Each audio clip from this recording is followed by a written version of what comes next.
Bonjour à tous. Alors aujourd'hui, je voulais vous partager un point de vue qui vous apportera peut-être un peu plus d'éclairage sur la pratique, sur l'hypnose que je pratique. Alors, je voulais vous parler de la médecine. Alors pour moi, heureusement qu'elle existe, cette médecine, parce que voilà, on en a besoin dans un cas d'urgence. Elle est là pour nous soulager, pour nous guérir, pour nous opérer, ainsi de suite. Seulement, avec la médecine qui a monopolisé beaucoup de choses en fait sur nos visions de ce que notre corps nous dit.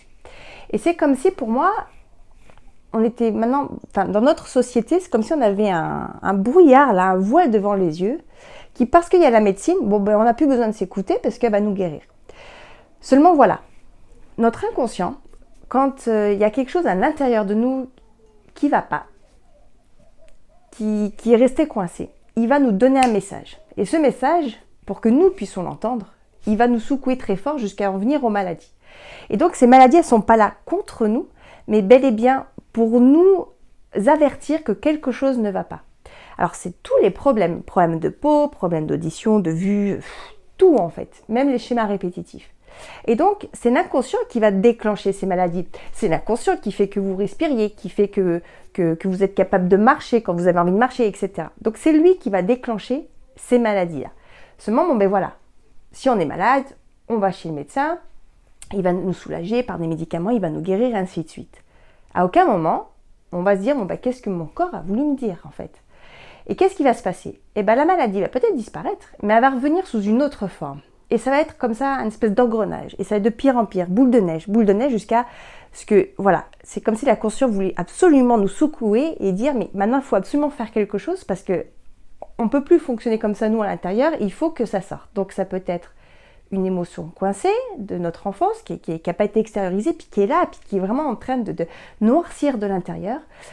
Ou alors, ça peut être aussi des fidélités inconscientes, dans l'inconscient familial, quand j'entends parler d'hérédité. Pour moi, ça, ce sont des choses qui sont passées chez nos aïeuls, donc arrière-grand-mère, arrière-grand-père ou des oncles ou des tantes, en tout cas dans l'inconscient familial. Quelqu'un a vécu un traumatisme, quelqu'un a vécu quelque chose qui n'a pas été extériorisé et qui va se transmettre de génération en génération. Mais ça se transmet, j'ai envie de dire, un peu comme, voilà, il n'y a pas que les métiers ou les passions qui se transmettent, ni la couleur des yeux, tout ça. Il y a aussi les mal-être, les peurs, etc.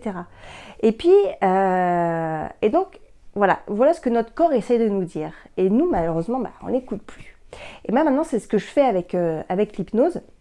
Si parfois, j'ai des gens qui viennent me voir pour des problèmes physiques ou des problèmes de mal-être, etc.